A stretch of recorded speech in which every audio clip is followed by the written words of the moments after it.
नमस्कार, स्वागत है आपका एबीपी गंगा में। मैं अवधेश। बुलेटिन की शुरुआत करते हैं। सबसे पहले बात करेंगे सपा प्रमुख अखिलेश यादव की। अखिलेश ने दिल्ली में कार्यकर्ताओं से मुलाकात उनकी होनी है। दिल्ली के आवास में कार्यकर्ताओं से उन्होंने बात की। अखिलेश ने कार्यकर्ताओं को जीत का मंत्र दिया है। थोड़ी देर में गाजियाबाद के कार्यकर्ताओं से वो मुलाकात करेंगे। तो अखिलेश यादव आज पश्चिम उत्तर प्रदेश के कार्यकर्ताओं से मिल रहे हैं, उन्हें जीत के मंत्र दे रहे हैं और दिल्ली में अपने आवास पर उन्होंने बुलाया है अलग अलग क्षेत्र के जो नेता और कार्यकर्ता हैं। तो दिल्ली में कार्यकर्ताओं से मुलाकात जारी है। दिल्ली के आवास में कार्यकर्ताओं से उन्होंने बात की है। अखिलेश ने कार्यकर्ताओं को जीत का मंत्र दिया है और थोड़ी देर में गाजियाबाद के कार्यकर्ताओं से उनकी मुलाकात होने जा रही है। तो पश्चिमी उत्तर प्रदेश में किस तरीके से जीत के मिशन को आगे बढ़ा जाए, इसको लेकर अखिलेश यादव दिल्ली में है और वो जीत का मंत्र देंगे कार्यकर्ताओं को। कुछ कार्यकर्ताओं से मुलाकात हो चुकी, थोड़ी देर में गाजियाबाद के कार्यकर्ताओं से उनकी मुलाकात होगी। और आरएलडी के साथ जिस तरीके से गठबंधन को लेकर खींचतान हुई है, उन सब के बीच समाजवादी पार्टी कैसे मजबूत हो, पश्चिम में कैसे ज्यादा से ज्यादा सीटें आए, इसको लेकर अखिलेश यादव जीत का मंत्र कार्यकर्ताओं को दे रहे हैं।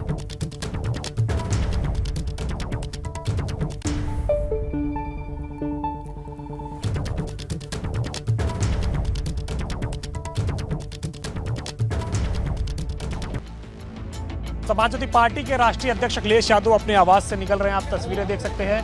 यहाँ पे अखिलेश यादव लगातार तमाम सारे कार्यकर्ताओं से मुलाकात कर रहे हैं। मुलाकात करने के बाद अब वो गाजियाबाद के लिए रवाना हो रहे हैं। यहाँ से अगर बात करें तो गाजियाबाद जाकर के पूर्व एमएलसी जितेंद्र यादव के भाई की मौत पर अपनी संवेदना व्यक्त करेंगे और इसके बाद फिर एक टीवी चैनल के कार्यक्रम में शिरकत करेंगे और फिर उसके बाद फिर दिल्ली से पंडारा पार्क पे आएंगे और यहाँ पे कुछ कार्यकर्ताओं से मुलाकात करेंगे और उसके बाद फिर लखनऊ वापस रवाना हो जाएंगे। आज सुबह अगर बात करें तो अखिलेश यादव ने यहाँ पे तमाम सारे कार्यकर्ताओं से मुलाकात की, उनको संदेश दिया कि अपने अपने जनपदों में जाएं और ज़्यादा से ज़्यादा निकाय चुनाव में जो सीटें हैं वो समाजवादी पार्टी के खाते में लाएं, जिससे कि समाजवादी पार्टी मजबूत हो। इसके साथ साथ कुछ कार्यकर्ताओं ने यहाँ पे आकर के नाराजगी भी व्यक्त की, टिकट न मिलने को लेकर के रोष भी व्यक्त किया, लेकिन अखिलेश यादव ने कहा कि अभी सब कुछ भूल जाइए और सिर्फ निकाय चुनाव को याद रखिए। निकाय चुनाव में समाजवादी पार्टी को विजय दिलानी है, इसको याद रखिए, बाकी चीजें बाद में देखी जाएगी, बात की जाएगी। रालोद को लेकर के भी कई लोगों ने यहाँ पे अपनी नाराजगी व्यक्त की, लेकिन अखिलेश यादव ने साफ तौर पर कहा कि गठबंधन को जिताइए और जा करके मेहनत करिए और ज्यादा से ज्यादा सीटें समाजवादी पार्टी और उसके गठबंधन को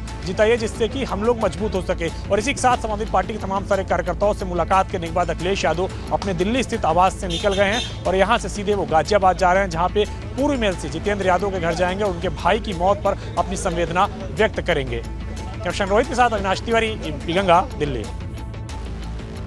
समाजवादी पार्टी के लिए शाहजहांपुर के बाद बरेली में भी मुश्किल खड़ी हो गई है। एक और सपा से 2 बार मेयर रहे डॉक्टर आईएस तोमर निर्दलीय चुनाव मैदान में है। वहीं दूसरी तरफ संजीव सक्सेना है, जिन्हें समाजवादी पार्टी ने मेयर का उम्मीदवार बनाया है। नामांकन दाखिल करने के बाद डॉक्टर आईएस तोमर मीडिया से मुखातिब हुए। इस दौरान उन्होंने दावा किया कि सपा अध्यक्ष अखिलेश यादव को उन्हें आशीर्वाद प्राप्त है। शहर को भ्रष्टाचार से मुक्त कराने के लिए वो मैदान में उतरे हैं। वो 10 साल तक बरेली के मेयर रहे, उन पर भ्रष्टाचार का एक भी आरोप नहीं है। वहीं दूसरी तरफ सपा के जिलाध्यक्ष शिवचरण कश्यप का कहना है कि समाजवादी पार्टी के प्रत्याशी संजीव सक्सेना है और उनके साथ पूरी पार्टी खड़ी।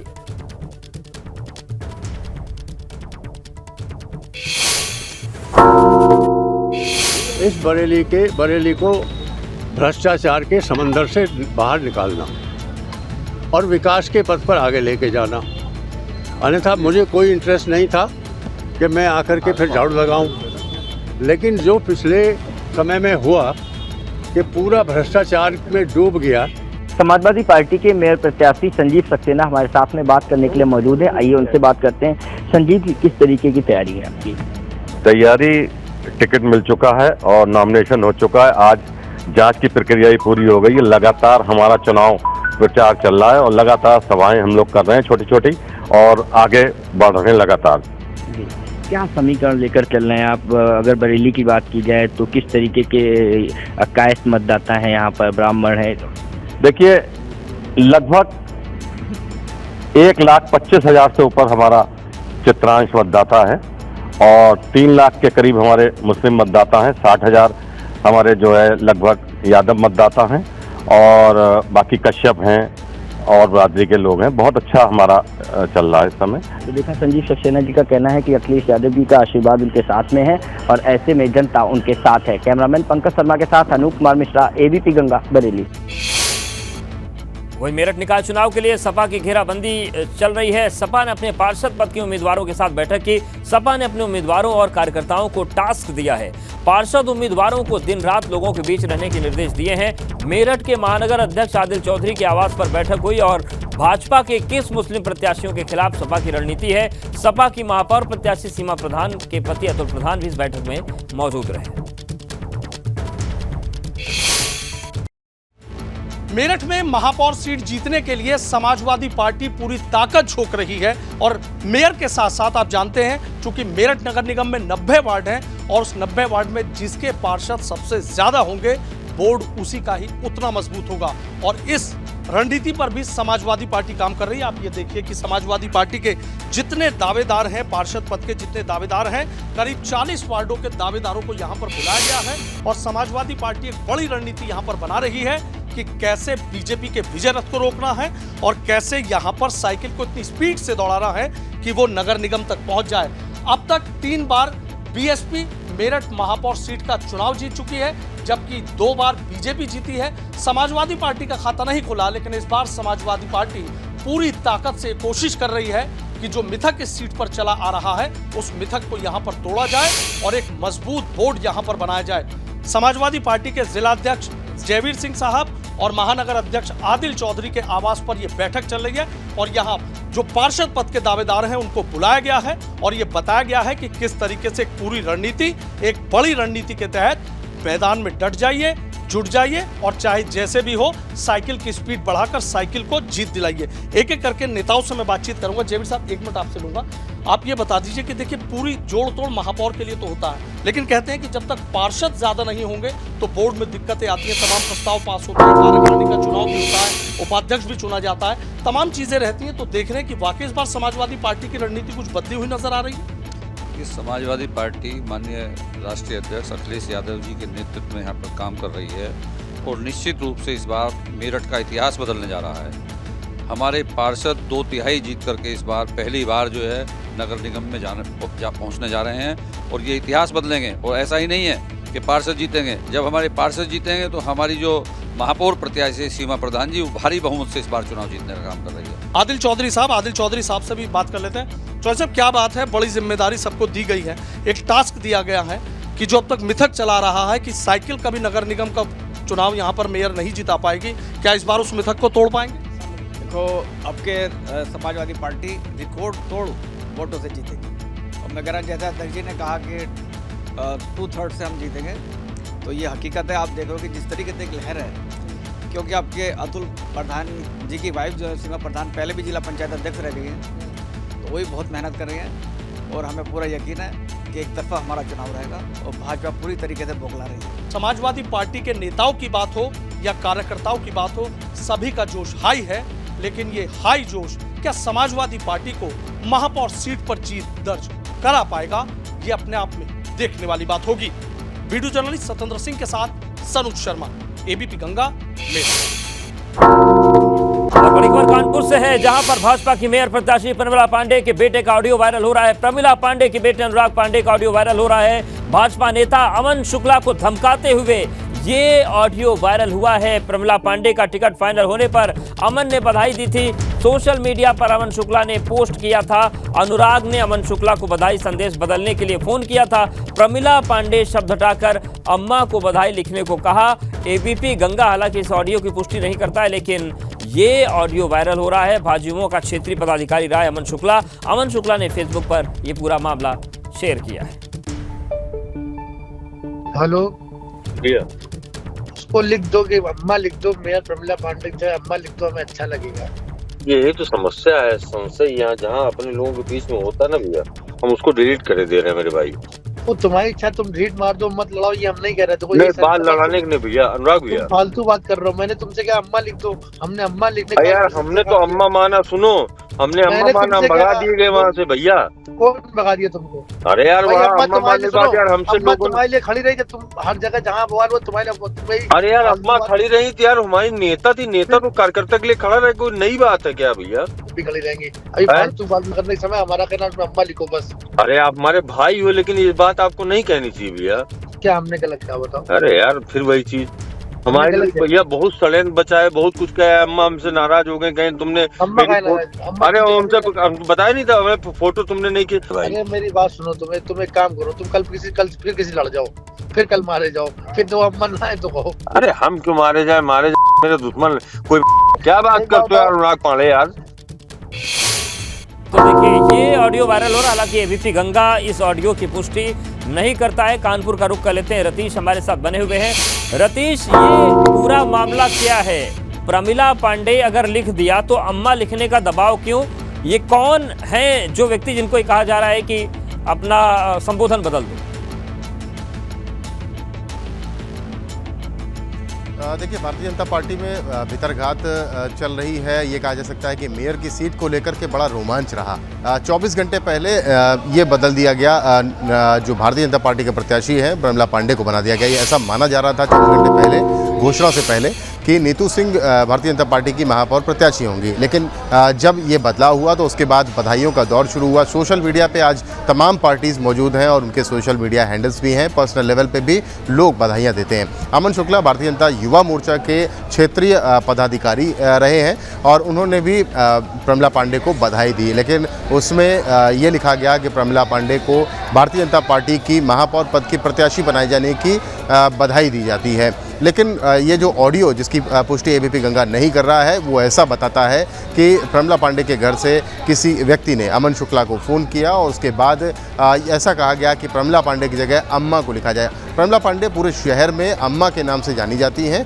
और ये उनका संबोधन है। उनको चाहने वाले, उनको प्यार करने वाले, उनको मानने वाले उन्हें अम्मा कहते हैं। और इसी बात को लेकर के दोनों के बीच रस्साकसी हुई और रस्साकसी के बाद धमकाने वाले स्वभाव में एक ऑडियो जो सामने आया है, ऐसा लगता है कि धमकाने वाले स्वभाव में ये वायरल हुआ है। इस वीडियो, ये ऑडियो जो है वो कानपुर में काफ़ी वायरल हो रहा है। अमन शुक्ला जो क्षेत्रीय पदाधिकारी रहा है कानपुर बुंदेलखंड क्षेत्र का, उसने अपने सोशल मीडिया हैंडल से फेसबुक पर इस बात को पूरा लिखा है और उसमें जो बीजेपी के बड़े पदाधिकारी हैं, भारतीय जनता पार्टी की जो स्थानीय प्रदेश की इकाई है, स्थानीय इकाई है, और सुनील बंसल से लेकर के प्रदेश अध्यक्ष भूपेंद्र चौधरी से लेकर धर्मपाल सिंह जो महामंत्री हैं, उनसे लेकर के तमाम जगहों पर इसको टैग किया गया है और सूचना दी गई। अमन शुक्ला से हमारी बातचीत हुई तो उनका ये कहना है कि ये नाकाबिले बर्दाश्त स्वभाव है और इस तरीके की धमकी उनको नहीं दी जानी चाहिए, क्योंकि वो भी भारतीय जनता पार्टी के पिछले कई वर्षों से कार्यकर्ता हैं। लेकिन इस ऑडियो की पुष्टि एबीपी गंगा नहीं करता है। लेकिन अमन शुक्ला ने जो बगावती तेवर है वो ज़रूर दिखाए हैं।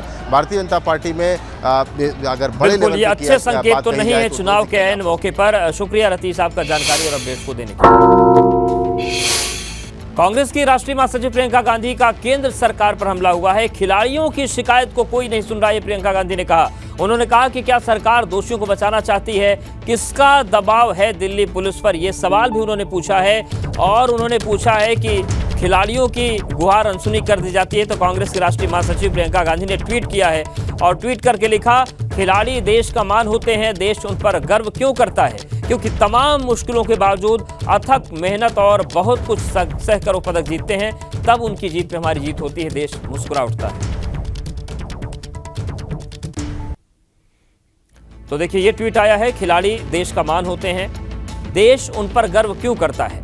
क्योंकि तमाम मुश्किलों के बावजूद अथक मेहनत और बहुत कुछ सहकर वो जीतते हैं, तो जीत हमारी जीत होती है, देश मुस्कुरा उठता है। महिला खिलाड़ियों की जीत बाकियों से बड़ी होती है। वो देश की संसद के बगल की सड़क पर आंखों में आंसू लिए बैठी हैं। लंबे समय से चल रहे शोषण के खिलाफ उनकी शिकायत कोई नहीं सुन रहा है। बावजूद बाजुओं मगर भोले दिल की लड़कियों को यकीन था कि सरकार जांच करेगी, मगर जांच नहीं हुई। सजा का प्रश्न ही नहीं उठा। क्या सरकार दोषियों को बचाना चाहती है? ये सवाल प्रियंका गांधी ने पूछा है। उन्होंने ये भी पूछा है किसका दबाव है दिल्ली पुलिस पर? क्यों इसी पुलिस द्वारा विपक्ष के नेताओं पर भारत जोड़ो यात्रा में किसी लड़की का दर्द सुनने पर पूछताछ की जाती है, मगर देश का मान बढ़ाने वाली खिलाड़ियों की गुहार को अनसुना कर दिया जाता है? एक पार्टी और उसके नेताओं का घमंड जब आसमान पर चढ़ जाता है, तब ऐसे ही आवाजों को कुचला जाता है। आइए अपनी इन बहनों का साथ दें, ये देश के मान की बात है।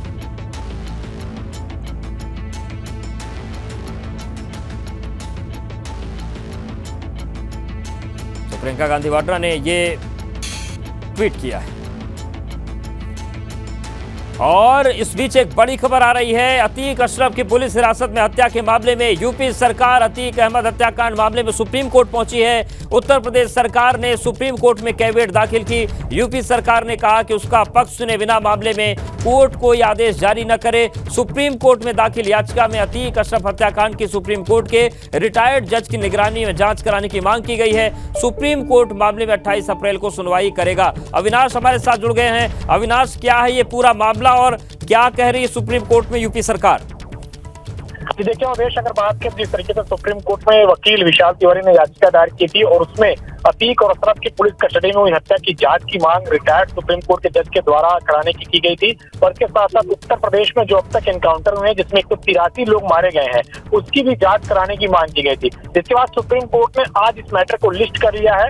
जस्टिस एस रविंद्र भट्ट और जस्टिस दीपांकर दत्ता इस पूरे मामले की सुनवाई शुक्रवार को यानी कि 28 अप्रैल को करेंगे। तो लिहाजा जैसे ये मामला लिस्ट हुआ, जस्टिस की जो जज थी वो जब बन गई, तब उत्तर प्रदेश सरकार ने भी कैविएट अर्जी दाखिल कर दी और साफ तौर पर इस अर्जी में कहा है कि जब तक उनको न सुना जाए तब तक कोई भी आदेश या फैसला न दे। तो लिहाजा जब भी इस मामले की सुनवाई की जाए तो उत्तर प्रदेश सरकार को पक्षकार बनाया जाए और उत्तर प्रदेश सरकार अपना इस पूरे मामले पर पक्ष रखेगी। इसके बाद ही सुप्रीम कोर्ट कोई इस पे आदेश दे, कोई निर्देश दे। तो लिहाजा जब 28 तारीख को सुनवाई होगी तो उत्तर प्रदेश सरकार अपना पूरा जवाब सुप्रीम कोर्ट के समक्ष रखेगी कि किस तरीके से ये हत्या हुई है और इसके बाद उत्तर प्रदेश सरकार ने क्या क्या स्टेप उठाए हैं और आगे क्या क्या करने जा रही है। इन तमाम सही चीजों की जानकारी सुप्रीम कोर्ट को देगी और क्या सुप्रीम कोर्ट से जो जिन्होंने याचिका दायर की है वकील विशाल तिवारी, उनकी भी तरीके सुनेगी, उसके बाद ही कोई आदेश देगी। शुक्रिया अविनाश आपका जानकारी के लिए, अपडेट्स के लिए। खबर मुजफ्फरनगर से है जहां पर भाजपा नेता सचिन अग्रवाल, शुभम बंसल गिरफ्तार किए गए हैं। प्रवीण पीटर और संजीवा जीवा को भी गिरफ्तार किया गया है। सभी आरोपियों पर गैंगस्टर एक्ट के तहत कार्रवाई की गई है। सपा और रालोद छोड़ भाजपा में शामिल हुए थे और सभी पर धोखाधड़ी, बंधक बनाने, रंगदारी मांगने का आरोप है। कारोबारी मनीष गुप्ता ने इनके खिलाफ केस दर्ज कराया था। दरअसल कारोबारी ने आरोप लगाया था कि लक्ष्मण विहार नई मंडी निवासी सुनील गोयल से उनके डेयरी प्लांट का सौदा 2018 में 4 करोड़ 1 लाख में किया गया। 11 जुलाई 2018 से डेयरी का संचालन किया। उसमें पटेल नगर निवासी सचिन अग्रवाल को साझेदार रखा और यही पूरा मामला था भुगतान न करने का। थाना नई मंडी पर मुकदमा अपराध संख्या 211/23 जो कि 2/3 गैंगस्टर एक्ट के तहत पंजीकृत किया गया है।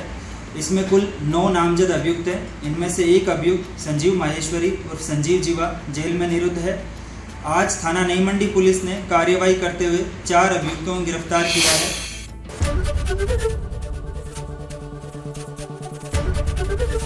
एबीपी गंगा, खबर आपकी, जुबान आपकी।